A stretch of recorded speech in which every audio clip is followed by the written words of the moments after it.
Gue dengerin lo yang di IG ya. Iya, ya, siap. Mas Kakak, selamat malam. Malam, Badai. Asik. Mami. Sini, Mam. Badai. Ada musim Ada temen gua nih kayaknya nih. Oke. Oke, kemarin ketemu, gue ngeliat lo di Fresh Market Kota Wisata waktu itu. Oh gitu. Emang lo di mana, Dai? Loh, Gue tinggal kan sini. di Kota Wisata, Mas. Lo juga sih? Iya, di Kota Wisata. Oh, oke. Iya. Oh iya, bener. Gue ngeliat Oking baru mau keluar dari Fresh Market, jadi gue dalam mobil, gue nggak sempat negur dia. Oke. Sehat-sehat? Sehat, Mas Kakak, puji Tuhan. Mas Kakak juga sehat ya? Alhamdulillah. Mas Kakak olahraga terus nih kayaknya nih. Tambah muda ya kayaknya Mas Kakak. Iya, nggak ada kerjaan. Iya, juga ya. Tapi kalau olahraga rutin, Mas Kakak? Gue emang olahraga emang rutin. Gue sama bini gue rutin olahraga. Semenjak dari dulu lah, apalagi pas wabah ini tambah porsi lah, nggak ngapa-ngapain juga, nggak kepotong apa-apa gitu, jadi olahraganya bisa full time gitu. Oke. Kalau lagi di luar kota biasanya bawa alat olahraga juga. Kan biasanya aku kan waktu itu sering lihat Mas Kakak pakai galon aqua lah, gelantungan di kosen pintu. Kalau di luar kota kan pas di hotel suka ada gym, hotel gym gitu loh. Iya.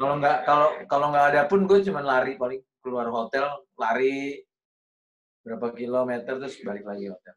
Oh, seru. Sebelumnya gue mau nyapa dulu nih semua slankers banyak banget nih yang nonton nih. Wah, seru nih. Keren.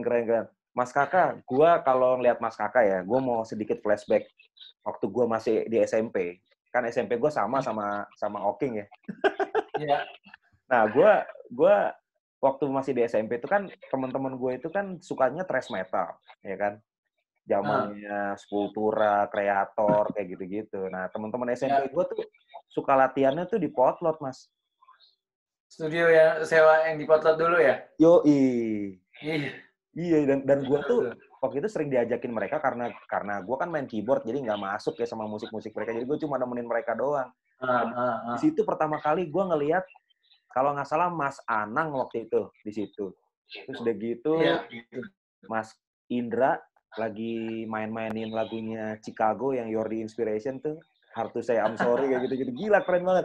Udah gitu gue ketemu Bang Pai juga. Yang gue nggak pernah lihat Mas Kakak sih. Emang di situ dari dulu tinggal di situ, Mas Kakak? Gue di situ. Oh. Gue di situ. Cuman nggak tahu deh mungkin pas nggak hoki kita ketemu. Tapi gue selalu di Potlot emang. Oh, selalu di Potlot ya? Malah dulu sebelum di Slang, gue sempet jaga studio yang studio itu. Pas rental tuh gue sempet dapat jatah jaga studio lah. Oh, oke. Berarti vokalisnya Slang yang pertama tuh ada berarti? Ada. Dari tahun 80-an itu ya? 85 itu kalau nggak salah ya? Si Willy. Oh, Mas Willy No Limit. Willy No Limit ya? Iya, itu kan penyanyi ya. Zaman masih namanya Cikini Stone Temple ya? Cikini Stone Complex, Boy Rolling Stone. Stone. Ya, Cikini Stone Complex. Betul. Oh, oke. Jadi Mas Kakak bergabung sama formasi 13 ini di tahun 89. Jadi 89. Iya, sekitar setahun sebelum dapat record deal. Oke. Record deal-nya tuh dapat tahun 90. Terus rekaman album pertama itu Maafkan, ada lagu Maafkan kan 90. Itu baru dapat record deal. Tapi aku masuk 89, jadi setahun sebelumnya. Berarti udah manggung-manggung juga tuh. Formasinya udah formasi 13? Udah. Oke. Gokil. Nah, itu ketemunya mereka itu memang dipertemukan karena nongkrong di Potlot, atau memang Mas Kakak dikenalin sama Mas Bim Bim atau apa segala macam kayak gitu Mas? Gue ngeband sama adiknya Bim Bim, Masto. Oh, Kidnap Katrina ya? Drummernya Kidnap Katrina. Iya. Iya kan? Gue ngeband sama dia. Okay. Terus ya latihannya juga di Potlot. Oh, kan gue sama Bim Bim juga kan sepupu kan. Oke. Sama Bim Bim sepupu, sama Masto sepupu. Nah, band gue sama Masto dulu juga latihannya di Potlot. Jadi mungkin Bim Bim udah begitu kosong vokalis, dia mungkin udah ngincer-ngincer penyanyi kali ya. Ada beberapa waktu itu gue nggak tahu bener apa nggak, tapi ada 2 target vokalis yang mau ditarik waktu itu untuk Slank gitu loh. Gue sama Parlin tuh ada penyanyinya Navy Punk dulu, ada band Navy Punk. Oke. Parlin. Nah, kandidat itu 2, gue atau Parlin gitu. Akhirnya terus Bim Bim sama Pai akhirnya milih gue waktu itu. Oke. Berarti musiknya Slank pertama kali muncul itu kan rock and roll. Menurut gue rock and roll banget ya, apalagi album-album pertamanya Sweet Sweet Gadis Seksi sama yang Kampungan, yang album kedua ya Mas ya? Dua ya. Itu memang dulu tuh rekamannya pakai metronom apa langsung live record gitu Mas? Album ya, yang metronom kita sempat pakai di album pertama di beberapa lagu. Di album pertama di beberapa lagu. Di album kedua seterusnya udah nggak pernah lagi. Sampai hari ini? Enggak kan? Sampai hari ini, iya. Tapi kalau sampai hari ini, iya. Tapi ada beberapa lagu yang emang akhirnya harus butuh pakai ya setengah mati. Tapi most sebetulnya nggak pakai. Kenapa Mas Kakak lebih nyaman tanpa metronom? Apa lebih laid back nyanyinya? Apa lebih gimana? Bukan ke banyak doang sih, buat ke semuanya. Terutama Bim Bim ya. Bim Bim nggak biasa pakai nggak biasa pakai drum. Nggak bisa pakai metronom, sorry. Oh, tapi gokil ya. Maksudnya rapi ya Mas ya. Artinya secara rhythm section rapi banget loh menurut gue. Gue pikir album pertama, album kedua, ya oke lah. Masih rock and rollan, masih live record gitu. Apalagi yang Sweet Sweet Gadis Seksi itu kan gila banget. Maksud aku tuh banyak perpindahan birama, ritme. Iya. Ini kan. Iya. Berarti latihannya seru banget ya. Justru pemakaian metronom ada beberapa yang di album pertama doang. Album kedua udah nggak pakai lagi. Terus dulu tuh ada Indra punya alat apa sih, quantize ya? Di quantize. Oh, oke. Untuk ya udah tight, tapi di quantize biar lebih tight lagi gitu. Oh, oke. Banyak pakai itu juga sih. Terus sama pre-production-nya juga kita banyak latihan. Jadi sebelum kita take nih, kita latihan dulu banyak nih. Gue nggak nyanyi, jadi gue nyanyi pas sudah mau take baru gue ikut nyanyi gitu. Jadi biar nggak terlalu ini kan. Habis-habisin suara gitu ya. Iya gitu. Tapi musiknya lumayan banyak di studio dulu bareng gitu, baru take gitu. Oh berarti pre-production-nya mantep banget berarti ya. Jadi nggak ngabisin waktu di studio gitu ya Mas ya. Iya betul. Jadi zaman itu kan kita masih rekamannya masih pakai pita ya Mas ya. Pita, makanya. Pita. Tapi gue rindu juga tuh rekaman pita tuh. Iya, itu lebih tebal ya Mas ya, 2,5 inch kan pitanya ya. Iya, lebih tebal. Lebih tebal asli. Suara-suara tuh kayaknya ketangkepnya juga kayak lebih organik gitu ya. Iya. Iya nggak sih, nggak robotik gitu ya kan. Benar. Gue sempat ngalamin sih Mas tahun 9. Sempat kan lo? Sempat. Gue 99 kerja di salah satu studio. Studionya ini Mas, studionya Bang yang World Music Indonesia tuh, yang orang Batak tuh, aduh namanya siapa ya? Vicky Sianipar. Vicky Sianipar. Oh, dia pita tuh yang di Manggarai? Yang di ini Mas, yang di Salemba Tengah Mas. Oh iya. Harmony Studio, Harmony yang di Manggarai kan yang apa tuh? Itu dia pita tuh? Pita Mas, tahun 99 gue kerja bukan sebagai operator atau ranger, tukang buat teh sama kopi. Gitu loh, masa? Iya, tahun 99 gue tadinya mau ngelamar jadi ranger, cuma ya kan masih bocah ya, masih kuliah kan. Jadi pikir ya udah lu bikinin dulu deh kalau ada orang rekaman, bikin kopi sama teh dulu aja. Tapi gue bener-bener ngeliat zaman pita itu pakai mesin kasir gitu kan, mesinnya kayak mesin kasir. Iya. Kalau itu, iya kan? Terus kalau ada yang mau dipikir, ada bisa dipotong, terus bisa ditiba. Iya.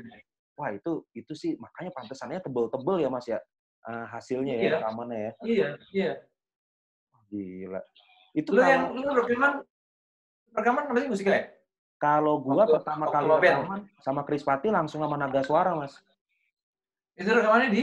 Rekamannya di studionya Mas Aldi Bragi di Jalan Benda, Cilandak. Semua album di situ? Enggak, ada yang di D Studio Blok S. Tapi itu band, tapi Chris Patti tuh nggak ada yang sempat pakai pita ya? Enggak ada, Mas. Kita udah pakai Pro Tools semua.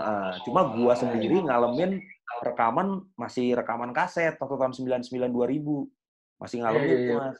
Dunia itu tuh. Emang beda banget sih, dan udah gitu kan zaman kaset kan sensasi. Gua kan ngumpulin kaset-kaset, Mas, terus sama kasetnya Slank kan ada beberapa dalam bentuk kaset ya, bukan CD ya. CD juga ada sih. Sensasi gua beli album zaman dulu, kalau Slank ngeluarin album tuh gue beli dari uang jajan gue di SMP. Itu asli. Itu benar-benar sensasinya tuh gue ciumin ininya, bau-bau kaset baru, ya kan. Terus thanks to-nya gue perhatiin, oh Mas Kakak demennya ini, segala macam gini gitu kan. Terus yang gue paling menarik tuh album keduanya Slank tuh yang Kampungan, itu bisa sampul albumnya disetrika. Yoi, gokil. Ke kaos. Ke kaos, bener. Gila, konsepnya udah segitu mikirnya ya, Mas ya? Ya, dulu, dulu tuh produser kita, album 1, 2, 3, Mas Budi Susatyo. Mas Budi Susatyo, betul. Dia itu tukang buat cover kaset dulu. Oke.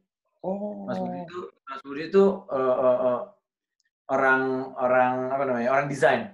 Orang desain yang nekat memproduseri albumnya Slank 1, 2, 3 karena di produser lain nggak ada yang mau, nggak suka sama demonya Slank. Akhirnya dia nekat ngontrak Slank album 1, 2, 3.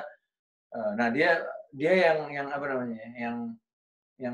ngerumusin bahwa kita tuh harus ya maksudnya dia akhirnya ngonsepin salah satunya album 2 itu bisa disetrika di kaos kayak segala macam. Karena dia orang desain kan jadi. Iya. Dan itu bekerja nggak sih Mas? Artinya banyak fans, maksudnya banyak slanker yang membuktikan itu bisa disetrika nggak?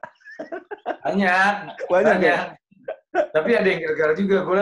Gue liat tadi nggak terlalu masuk gitu ke kaosnya gitu. Tapi rata-rata dipakai. Tapi lebih banyak yang maksudnya dikoleksi. Gue sayang kalau ya nggak sih? Sayang Mas, tadinya pengen disetrika cuman sayang mendingan tetap ditaruh di kaset ya gitu lah. Oke, berarti mereka jadi lebih ke collectible item aja ya, jadi di koleksi aja ya. Itu zaman itu ya Mas ya, Slank Potlot itu menjadi satu base camp yang luar biasa ya. Artinya banyak banget orang keluar masuk, banyak artis yang dilahirkan dari situ juga gitu kan. Ya banyak lah, maksudnya band-band kayak almarhum Andi Liani, kemudian Gigi juga katanya nongkrong di situ juga, Thomas sama Mas Iwa segala macam. Itu waktu itu memang sengaja dibuat seperti itu, apa emang udah keluar masuk setiap hari? Jadi enggak sih, itu tongkrongan bener-bener organik kan, terjadi begitu aja gitu. Oke. Jadi temen si ini bawa temennya, Empai bawa Anang, ntar Indra ngajak ini ngumpul lah, tiba-tiba jadi terbentuk flowers lah di Potlot gitu lah. Organik aja gitu. Terus ada ini, ada itu, ada sini. Oke. Jadi begitu aja, alami aja ya. Alami aja. Iya.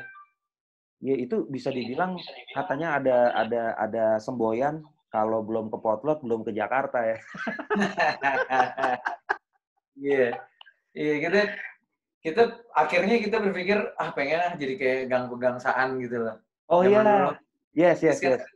Pegangsaan yang musisi-musisi gokil-gokil ngumpul di situ, Krisya segala macam. Ya.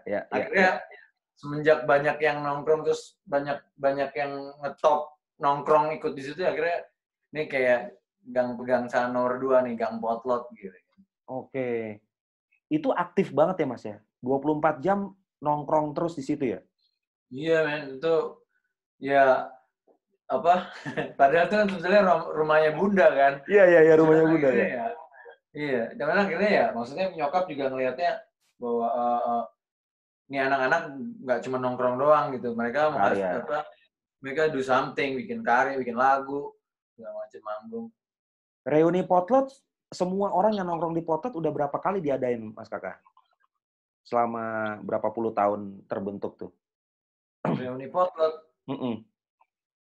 Nggak secara khusus sih, tapi pernah gue nggak di konsep secara khusus, cuman gue sempet nongol di nongkrong gitu di kafe di Citos tahun berapa gue lupa, itu lumayan banyak yang ngumpul gitu loh. Abis itu aku nggak inget lagi dan belum ikutan lagi lah. Belum ada sih yang secara khusus. Tapi seru juga ya Mas ya kalau dibikin ya, maksudnya Mbak Opi Andaresta kan jadi dari situ juga kan, maksudnya iya. Terus anak-anak Bunglon setahu gue juga dulu sering nongkrong di situ juga. Iya. Almarhum Ciling kan. Iya, betul. Flowers kan ya. Juga kan almarhum Yohanes. Iya. Nah, Mas Kakak, gue penasaran gini. Sebenarnya slang itu, ini udah basi sih ditanya, tapi gue penasaran aja. Kenapa dinamain slang gitu? Apakah ada yang bilang bandnya slangean, terus dikasih namanya slang, ditulisnya slang gitu. Dulu gue sempat salah baca waktu SMP, slang gitu. Katanya slang ya. Nah itu apa sih filosofinya? Ya Bim sih bilangnya slangean awalnya gara-gara band ini dulu tuh nggak pernah main ngebandnya tuh nggak mau ngikutin siapa-siapa. Makanya di situ Bim pengen bikin band yang dia ninggalin Cikini Stone Complex, terus dia bikin band yang pengen bisa seenak gua bikin lagu sendiri, nggak usah ngikutin orang, nggak usah jadi plagiat, nah gitu lah. Jadi seenak-enaknya aja gitu. Makanya ada kata-kata Jawa tuh slengean gitu ya, itu seenak-enaknya. Cuman nulisnya biar keren jadinya slang pakai K gitu. Tapi sebetulnya memang slang dari kata slengean. Maksudnya adalah gue pengen punya band yang suka-suka gue lah, seenak gue, tapi lagu gue sendiri gitu, nggak niru kayak gitu. Oke, soalnya kan zaman itu kan pertama kali keluar band dengan ballad rock gitu ya, kayak Maafkan gitu ya, yang benar-benar romantic rocknya tuh dapet banget tuh di zaman itu. Dan keyboardnya Mas Indra itu loh, karena gue keyboardis kan, jadi gue dengerin, wah ini gila nih soundnya nih. Emang katanya kan gue kan sering ketemu Mas Bongki kalau lagi di AMI Awards gitu ya. Dewan kategorisasinya kan bareng Mas Bongki itu. Gue suka tanya, apakah Mas Indra tuh orangnya apa terlalu nerd gitu ya, suka ngotak-atik keyboard sampai soundnya tuh gue cari di semua keyboard tuh nggak ada gitu. Kayaknya cuma Indra Kadarsi doang yang punya gitu, Mas. Iya, itu emang orang ajaib sih. Udah gitu dia kan bener-bener jazz, totok. Pemain keyboard jazz yang totok banget lah. Aslinya tuh. Iya, yang kan dia bandnya dia di SMA 26 tuh band jazz yang benar-benar Cikorea yang yang gitu kan. Tapi disuruh masuk ke band rock and roll band gitu loh. Waktu itu aku sempat ngeracunin dia untuk kasih denger waktu album pertama tuh gue suruh denger Dendrit Network. Dendrit Network ya. Ndra, lo dengerin ini Ndra. Sebelum lo isi keyboard lo dengerin ini. Jadi gitu, sinting isian itu emang gokil sih. Sama seperti ketika dia ngiringin Mas Kakak lagu Anyer 10 Maret ya. Itu kan lagu pianoan doang ya sebenarnya ya, pianoan sama vokal. Terus ada ya string-string di belakang pad gitu lah. Tapi gue bisa ngerasain bahwa touch-nya Mas Kakak sama pianonya Mas Indra tuh ya irreplaceable gitu, nggak bisa digantiin. Maksudnya kalau misalkan ada player lain pun ngiringin Mas Kakak gitu, kayaknya romantiknya nggak masuk gitu. Itu ritualnya ngapain Mas sampai bisa dapet sekuat itu tuh nyawanya? Jadi lagu Anyer 10 Maret itu sebetulnya lagu jadi tanpa gue megang alat gitu loh. Jadi lagu itu gue ada nada di kepala gue waktu naik kereta. Gue waktu itu ke Bali, nyusulin Bim Bim di Bali, naik kereta. Terus gue dapet nada, terus dapet lirik. Gue nyanyiin tuh sepanjang Jakarta, Banyuwangi, terus nyebrang ke Bali. Tanpa bawa gitar, tanpa bawa apa gitu. Oke. Sampai di Bali, baru kepegang gitar sama Bim Bim, terus nerusin liriknya sampai jadi kan. Oke. Gitar, jatuhnya nada gue tuh jatuhnya di C gitu loh. Oh, di C. Oh ya, oke. Baru gue kasih Indra. Indra yang bikin tiriri, itu tuh sudah Indra. Proses rekamannya di Anyer juga atau tetap di Jakarta? Enggak, di Jakarta. Oh, berarti kalau zaman dulu anak-anak slang kalau muter-muter jalan-jalan, traveling itu nggak pernah nggak pernah coba rekam-rekam ya? Jadi nyari inspirasi aja ya berarti ya? Dulu jalan-jalan untuk nyetok lagu gitu, niat memang. Oke. Tapi tetap produksinya di Jakarta. Oke. Nah, zaman dulu Mas, kalau slang itu manggungnya kan tahun-tahun 90-an tuh acara-acara apa sih Mas? Kalau sekarang kan acaranya udah lebih ke klub, ke gathering perusahaan, kemana. Kalau zaman dulu tuh acaranya lebih banyak. Dulu venue-nya di mana? Dulu acara kampus. Kalau di daerah tuh acaranya kampus, terus acara kayak apa namanya? Ya ada brand-brand produk-produk rokok gitu. Biasa sih. Tapi lebih banyak anak sekolah dulu. SMA gitu ya? Musik kampus. Anak SMA belum sedahsyat sekarang bikin. Anak-anak kuliah dulu yang bikin acara kampus. Oh, jadi atau acara radio ulang tahun di daerah kayak gitu-gitu. Bedanya penonton dulu sama penonton sekarang lebih ganas mana, Mas?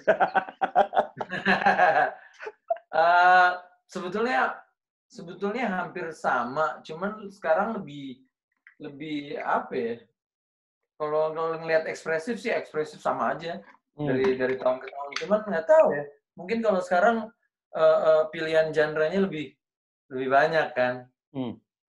Lebih banyak. Terus musik lebih mudah dinikmati lewat berbagai macam media gitu. Kalau zaman dulu tuh, yang ada mungkin perbedaan yang signifikan di tahun 90-an. Gue pernah dulu tuh manggung, orang nonton di bawah panggung tuh ada yang lebih banyak yang duduk. Oh gitu, bukan malahan berdiri ya? Rame tapi mereka duduk gitu. Wah, ntar kalau ada juga sih yang terus gila-gilaan, ntar dia duduk lagi. Jadi, zaman dulu emang begitu gitu. Iya. Terus tiap daerah beda.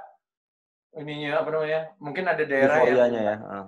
Iya, yang tipenya orangnya rada tertutup. Ya. Dia beda tuh cara berekspresinya gitu. Lempar-lemparan udah ada zaman dulu, Mas? Udah. Tapi nggak semua daerah. Ada beberapa daerah lagi yang gue bilang. Jadi nggak semua daerah, dia beda-beda tipikal gitu. Rata-rata Sumatera bagian atas tuh yang rada ganas ya. Justru katanya ungkapan happy-nya dia tuh throw something gitu loh. Anjing lu keren banget saat gitu. Jadi menunjukkan rasa ngefans-nya dia justru dengan ngelempar gitu ya. Iya. Pernah dilempar apa aja, Mas? Misalnya nasi Padang, pernah nggak? Nasi Padang. Gue dulu manggung di Perapat kalau nggak salah.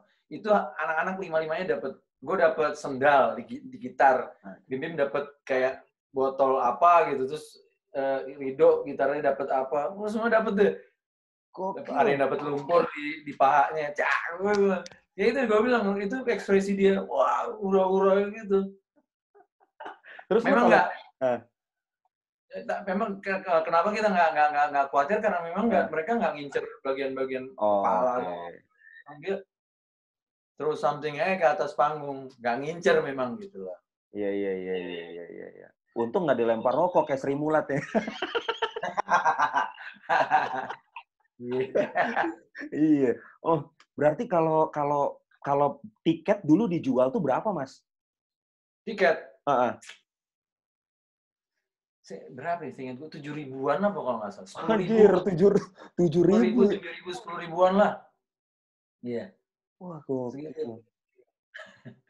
Terus kalau lu keluar kota banyak jalan darat apa naik pesawat, Mas? Gue dulu manggung 91 kalau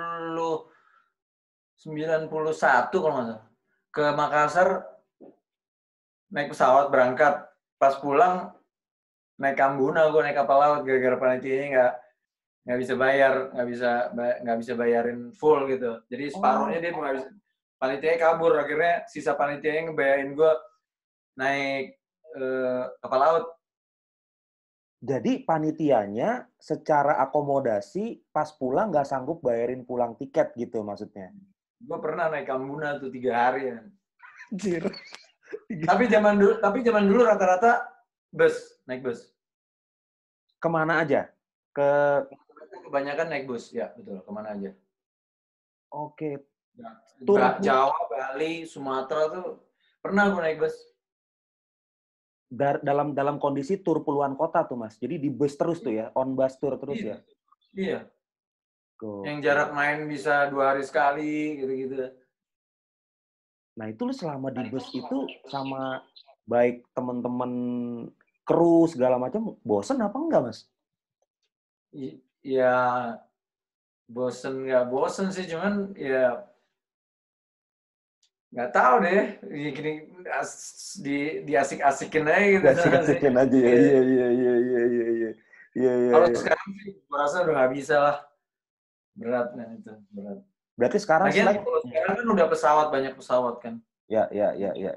Berarti sekarang selain kalau menerima job tour gitu, lebih prefer milih yang provinsi atau berbelas-belas jam ke kabupaten lagi? Kalau masalah kabupaten atau itu bebas ya. Cuman biasanya kita ambilnya weekend aja. Jadi di weekdays kita masih bisa sama keluarga di rumah gitu. Terus kalaupun harus tur misalnya 20 kota gitu. Kita 10, ntar pulang dulu baru 10 kayak gitu. Oke, berarti sebelum pandemi corona ini Slang menunda banyak pekerjaan, menunda tur, atau memang jadwal udah banyak yang di-cancel? Banyak. Banyak yang pastilah ya, pasti banget. Iya. Ya gimana? Nggak, apa namanya, resiko kan kita ngumpulin orang banyak juga kan. Ya.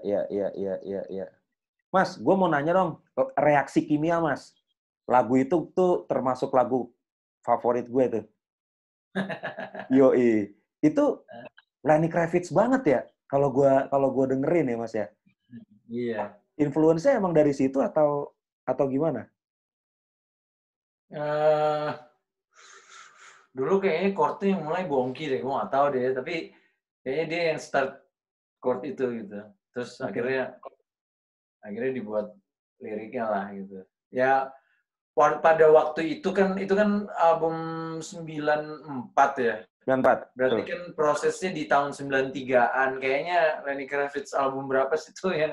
Iya, soalnya gue denger ambience-nya kuat banget sama Kravitz. Iya, betul. Lagi happening lah satu potlot itu. Imanes saja di album pertamanya juga ada pengaruh dari Lenny Kravitz. Iya, betul. Berarti inspirasinya Slang itu tidak melulu bicara masalah Rolling Stones ya? Nggak melulu itu ya berarti ya? Enggak, kita cuman Stones tuh kita ambil spiritnya aja. Maksudnya dia sampai hari ini umur 70 lebih aja masih punya anak lagi. Baru kemarin ngeluarin single lagi. Iya, betul. Jadi aku sih lebih ke Stones ini spiritnya yang harus kita ikutin gitu. Dia nggak di setiap zaman dia bisa masuk gitu. Dia di setiap zaman dia bisa ngeluarin ide, dia bisa menyerap gitu kan. Ya. Nah, nah ini kita agak bicara di formasi 14 nih, Mas. Di zamannya Mas Abdi, Mas Rido, sama Mas Ivan. Nah, ini sebelum era itu Mas Reynold itu pernah masuk Slang apa enggak sih sebenarnya, Mas? Pernah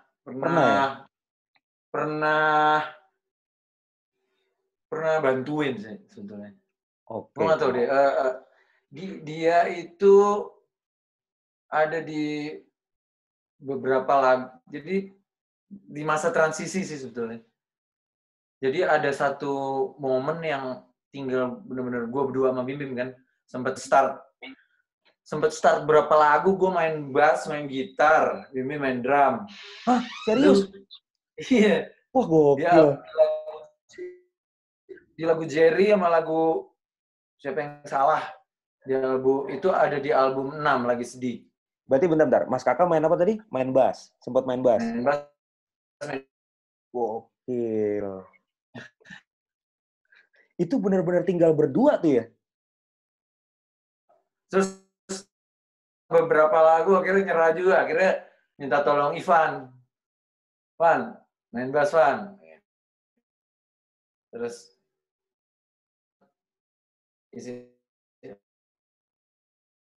itu rekaman Lagi Sedih itu kita ada banyak nama.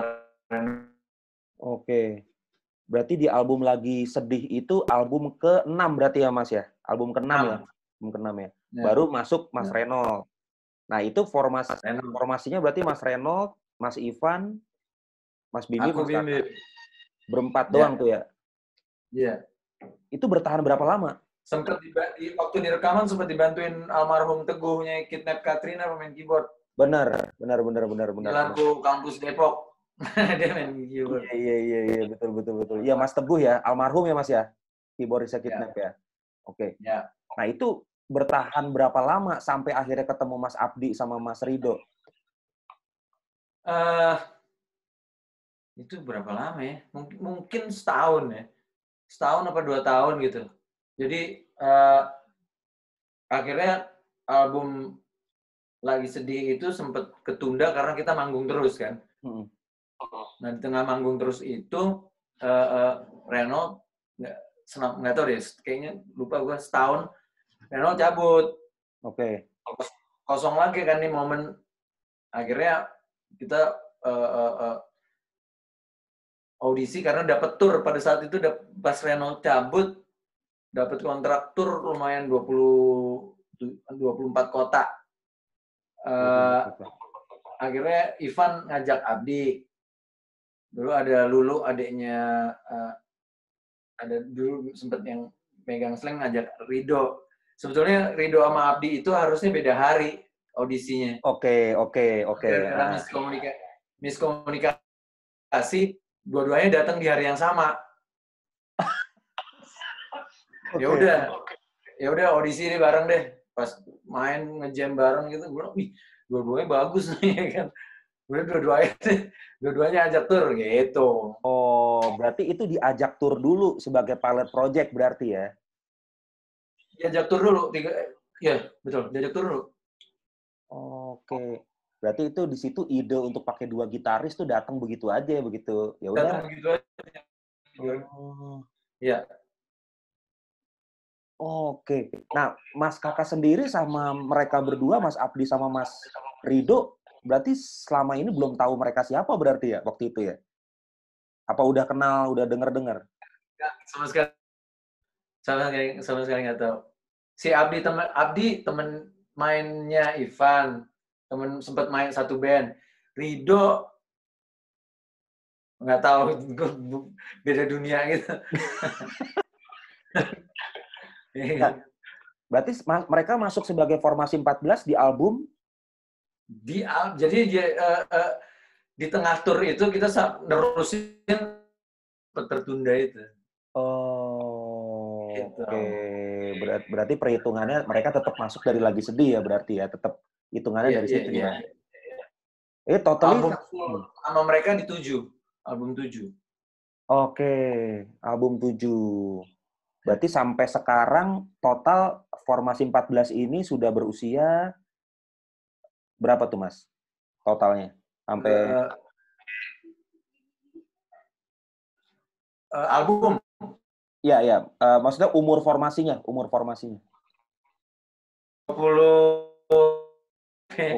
tahun lebih pokoknya gitu ya. Iya. Okay. Betul. Berarti ini lebih lama umurnya sama formasi 13 berarti ya? Iya, lebih panjang. Lebih panjang ya. Dan kayaknya lebih produktif ya Mas ya, di Formasi 14 ini ya. Albumnya banyak banget kan? Banyak banget, banyak. Iya, kalau dihitung hampir setiap tahun sih rekaman kan. Hampir tiap tahun, betul. Itu memang strateginya Slank setiap kali. Jadi berarti Slank tuh nggak pernah ngelihat kondisi politik mau lagi ngapain kek, mau ada apaan kek di Indonesia. Pokoknya gue keluarin album aja udah gitu ya. Enggak, kita lebih berpikirnya bahwa tiap tahun nih fans harus dikasih siraman rohani nih Asik.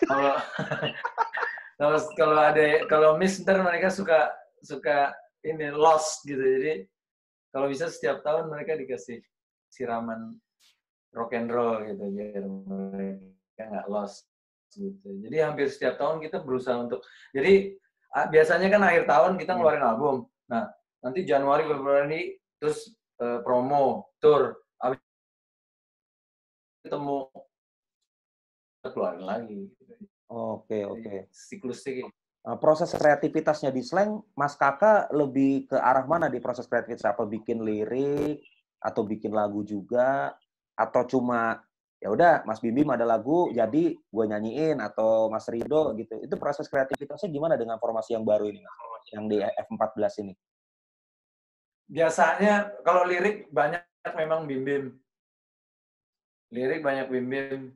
Aku ada beberapa lagu bawa masuk lagu. Dulu pola kerjanya beda sih. Dulu lagu aku sama Bim Bim gitaran gitu. Terus lagu genjreng-genjreng pakai langsung bikin lirik. Sekarang kemarin album Slanking Forever beda lagi cara kerjanya.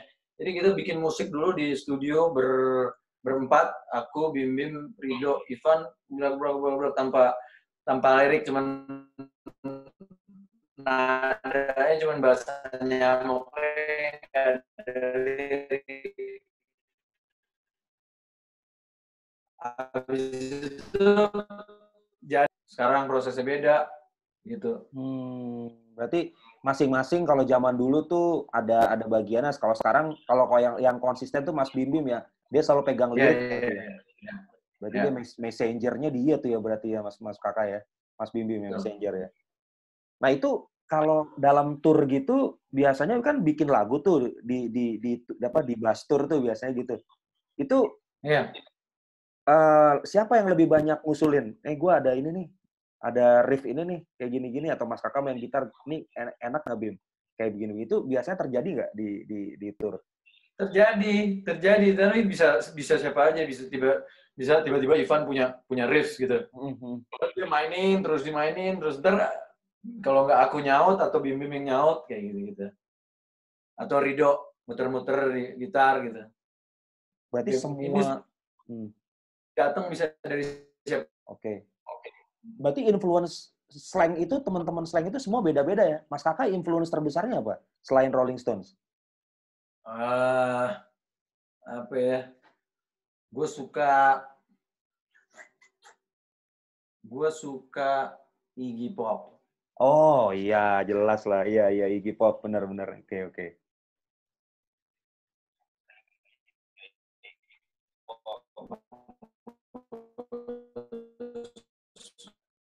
Iggy Pop, Stones, Rido, sukanya Beatles, kayak gitu. Oke, kalau yang pop gitu, Mas Kakak sukanya apa? Pop. Pop.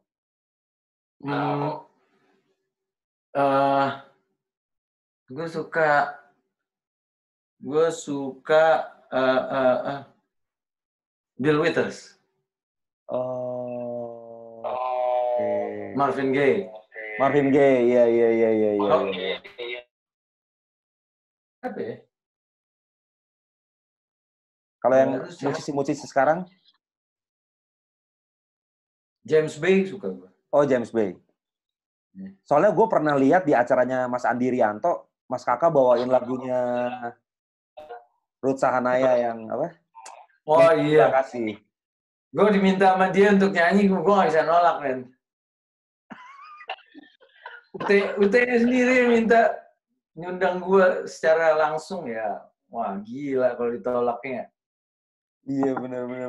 Berarti Mas Kakak dengerin UT juga berarti zaman-zaman dia lagi gokil-gokil. Wah, iyalah, sadis man itu orang. Berarti hati lu berarti romantis juga ya, Mas ya? Iya. Basically gue suka sama gue catchy sama lagu-lagu yang apa namanya? Yang biasa gitu. Maksudnya nggak jelimet gitu loh. Kuping gue nggak terbiasa denger musik-musik yang terlalu jelimet, yang pop itu gue malah bisa nikmatin gitu loh. Iya. Waktu diminta sama Mama Ute, berarti lu nggak bisa nolak, itu intinya satu. Yang kedua, membawakan lagu itu kalau nggak salah almarhum Glenn yang bikin kan lagunya ya?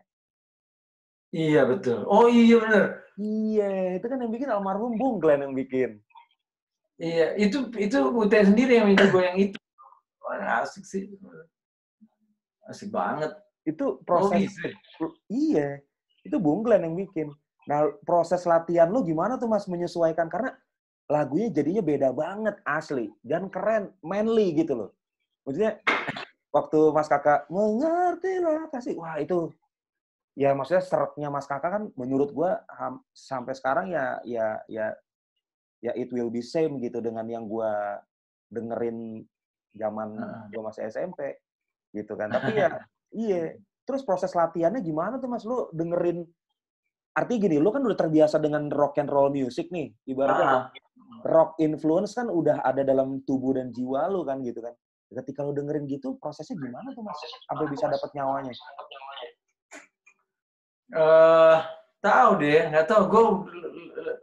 Gue udah keburu apa namanya, kayak ngerasa bangga aja diajak sama Ute gitu kan. Terus yang buat musiknya Andi Rianto lagi kan. Ya. Orangnya dia bisa apa namanya? Bisa menenangkan seorang penyanyi dengan apa namanya? Dengan aransemennya gitu, maksudnya. Ya. Kita jadi relax gitu di atas panggung. Yes, betul. Ya, gue terutama sih karena gue udah keburu, wah ini harus keburu asik sendiri gitu, maksudnya excited gitu diajak. Iya. Gue setelah lagunya gue terima deh, gue bilang gitu.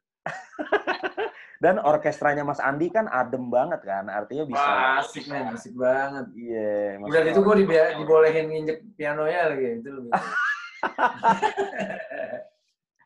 Gila, iya. Nah, Mas, ada kepikiran nggak selain bikin romantic orkestra versi lagu-lagu, misalkan nih lagu Sweet Gadis Seksi, lo bikin yang romantic gitu Mas, jadi kayak beda gitu, ada kepikiran nggak sih? Iya, gue udah ada konsep setiap mau bikin pas Valentine, cuman belum kemarin keburu ini kan, keburu wabah gitu loh. Sebetulnya ada konsep mau bikin konsep Valentine.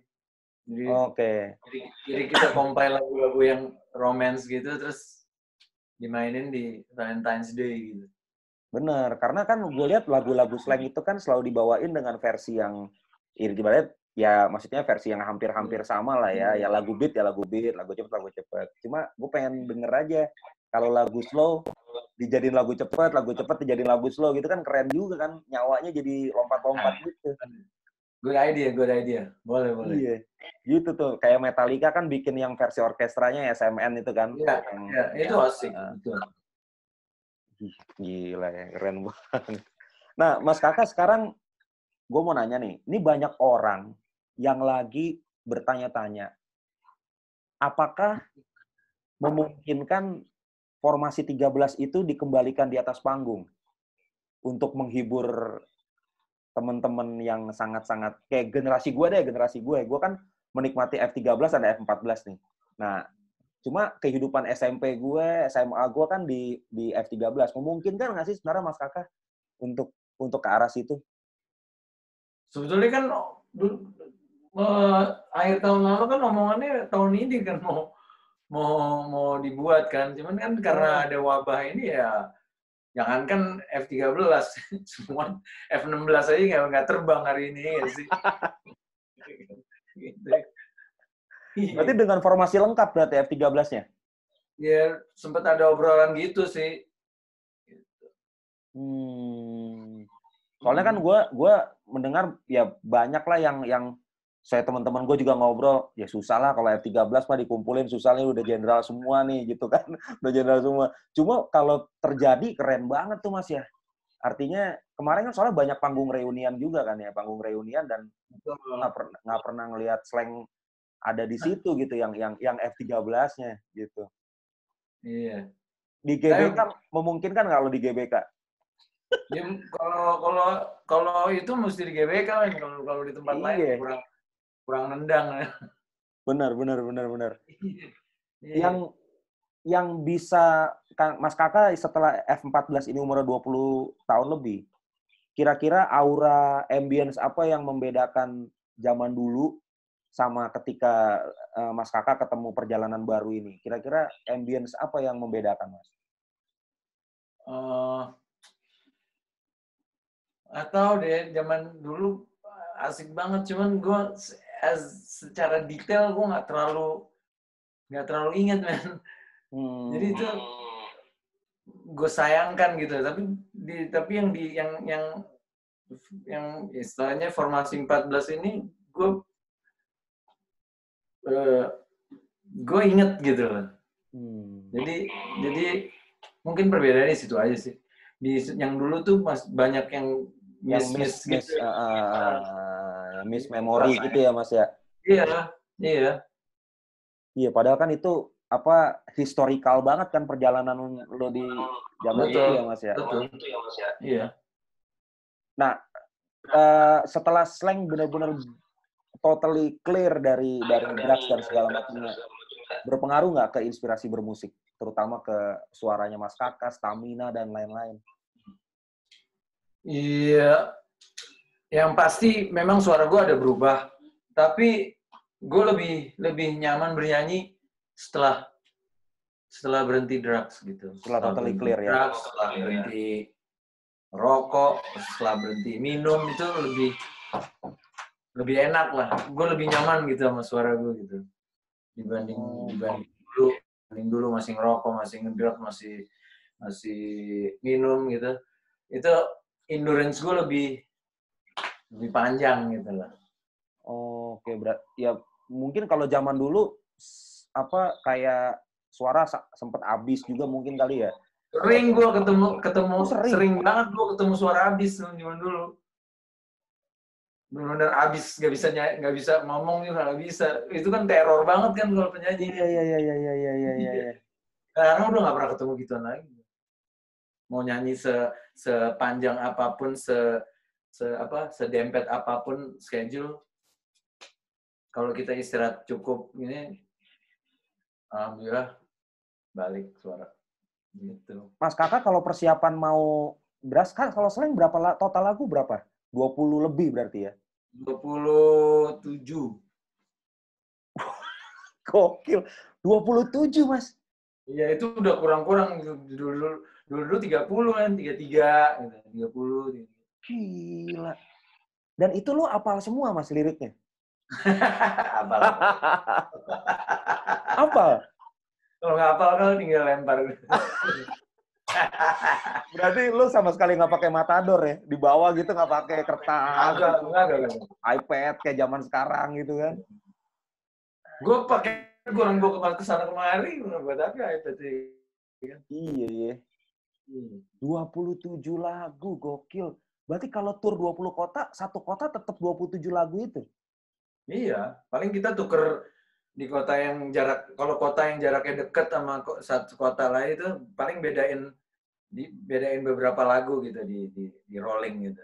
Tapi kalau jarak kotanya jauh, ya kita 27 bisa kita ulang aja set itu gitu. Kita punya setlist 3 ya? Gitu. Ya A, B, C gitu tinggal. Kita pakai C, kita pakai B. Aransemen biasa yang ngerjain siapa, Mas? Aransemen apa nih? Yang aransemen live-nya. Biasanya yang ngerjain yang kasih bentuk, kasih pondasi? Bareng kita bareng ya? bareng. Studio. Bareng ya. Soalnya waktu itu kan gue pernah lihat yang di Java Jazz tuh, yang pakai brass section. Oh iya, itu idenya Rido. Itu keren. Itu keren sih. Asik gila itu sih, parah. Terus ada Tony Monaco main. Iya. Itu keren. Gue kayak dengerin apa ya? Kayak ngelihat Tower of Power tapi versi rock gitu. Iya. Versi rock. Itu juga kan Java Jazz kayak ngasih sentuhan baru di festival ya kan. Yes. Band rock masuk ke dalam terus dibalut section brass kayak gitu-gitu kan. Iya, keren tuh. Nah, Mas Kakak, dari perjalanan puluhan tahun Slank, yang belum pernah dilakukan oleh Slank sampai detik ini, tour udah, penghargaan multi platinum segalanya udah pasti gila. Gue juga lihat di markas besarnya Potlot, Slank, kalau dilihat di wawancara kan raknya banyak banget tuh penghargaan, itu udah gokil lah. Nah, semua yang tidak pernah dilakukan oleh Slank sampai detik ini, yang belum pernah dilakukan oleh Slank, apa Mas? Apa ya?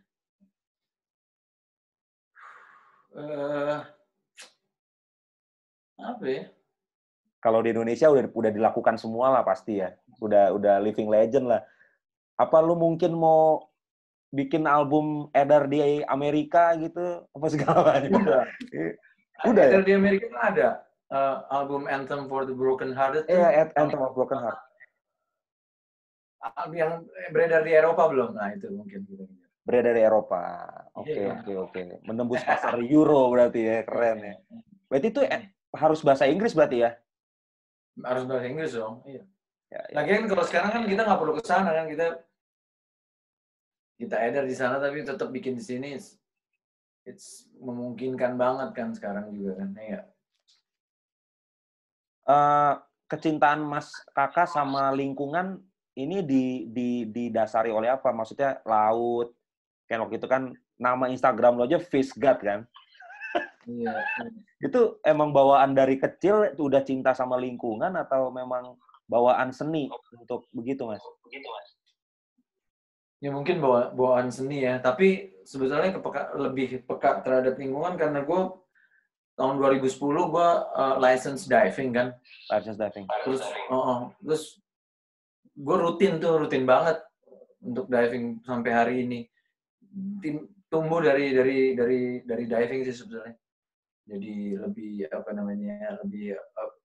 sebetulnya dari dulu sih di Slank selalu ada, di setiap album selalu ada lagu tentang alam, cuman mungkin kepekaan gue lebih dulu mungkin pemerhati gitu, pencinta, tapi sekarang lebih bisa lebih aktif gitu lah. Oke. Jadi kalau kecintaan terhadap lingkungan berarti ada lagu-lagu yang diciptakan dari situ juga ya, Mas ya? Iya. Banyak ya. Mas Kakak, ini terakhir sebelum kita tutup obrolan kita nih. Gue minta Mas Kakak kasih motivasi dong buat slankers nih yang pada nonton nih. Mereka dari tadi udah nanya banyak nih, Mas. Nanya banyak banget nih. Tentang F13 lah, tentang album baru Slank lah, dan segala macamnya. Nah ini, Mas Kakak kasih tips-tips yang keren, terutama di pandemi corona yang orang-orang pada stres semua nih di rumah, nggak bisa mudik, terus pekerjaan hilang, dan segala macam. Silakan, Mas Kakak. Iya, kita nih tahun 2020 ini benar-benar dicoba sama Tuhan untuk lebih bersabar gitu. Dari gitu kita ketemu Ramadan, tambah lagi disuruh dengan cobaan kayak gini. Jadi tapi justru kita sebetulnya ini diperingatkan mungkin sama Tuhan bahwa kita udah terlalu banyak memperkosa alam gitu. Jadi mungkin kita harus lebih berbaik-baik sama alam next time gitu. Begitu wabah ini lewat, kita mesti lebih bersyukur sama alam, lebih menyayangi alam, lebih respect sama alam, jangan segala macam deh. Ini sebetulnya sign buat kita bahwa kita terlalu ignorance, terlalu masa bodoh, terlalu cuek gitu lah. Tapi nggak boleh patah semangat, men. Karena manusia diciptakan punya akal gitu. Harusnya akal yang membuat kita bisa survive bisa bertahan hidup di segala macam kondisi. Ya. Wah, keren. Mas Kakak sehat-sehat terus, tetap jadi inspirator kesehatan buat anak-anak muda. Asik. Thank you, tetangga. Dengan perut yang kotak-kotak, keren banget. Setiap manggung pasti buka baju ya. Gue pengen tanya dong, kenapa sih lu selalu buka baju sih, Mas? Itu emang udah nggak tahan gitu kalau pakai, berarti lu nggak bisa manggung di perusahaan. Gue gampang keringetan orangnya. Oh, oke. Lama-lama ngapain gue pakai kaos sih, atau basah juga gitu. Terus kalau baju basah terus kita keringetan kan masuk angin tuh. Iya. Berarti mendingan buka aja sekalian ya. Iya sih. Jadi kalau tur koper gue enteng kan. Iyalah, baju dikit, orang kita manggung juga sering buka baju ya. Wah, asik. Mas Kakak sehat-sehat terus. Terima kasih udah menyempatkan waktu ngobrol sama gua dengan followers gua. Slankers juga mudah-mudahan tersampaikan informasi-informasi yang menarik dari obrolan ini. Salam buat keluarga Mas Kakak. Kemarin anaknya keren banget, dikasih gitar, keren. Gua lihat di Instagram. Gila, keren. Berarti anak sekarang udah main gitar juga dong? Iya tuh, lagi genjerang-genjreng mulu tiap malam. Asik, warnanya juga keren. Si hijau kan warnanya kalau nggak salah ya? Iya, generasi Z doyannya warna-warna gitu kan. Iya. Wah, keren. Mas Kakak, salam buat Oking dan semua teman-teman mas-mas di Slang semua, Mas Bim, Mas Abdi sehat-sehat kan sampai sekarang? Alhamdulillah, Abdi sehat. Sehat ya. Terus Mas Rido, Mas Ivan, terima kasih juga Mas Ivan kalau lagi nonton. Wah, mungkin Mas Ivan nggak nonton, tapi kalau nggak ada dia, gue nggak tahu nomor kontaknya Mas Kakak. Oh gitu. Iya, yang gue simpan cuma Mas Ivan ternyata. Mas Rido gue nggak punya nomornya. Gitu. Oke. Gue memberanikan diri nanya sama Pak D. Ivan, jadi ya ternyata dikasih. Mas Kakak, ketemu ya kalau lagi di Fresh Market Kota Wisata. Sama, sip. Thank you, Pak ya. Thank you, Mas Kakak. Thank you semua Slanker. Sampai ketemu. Thank you, Mas.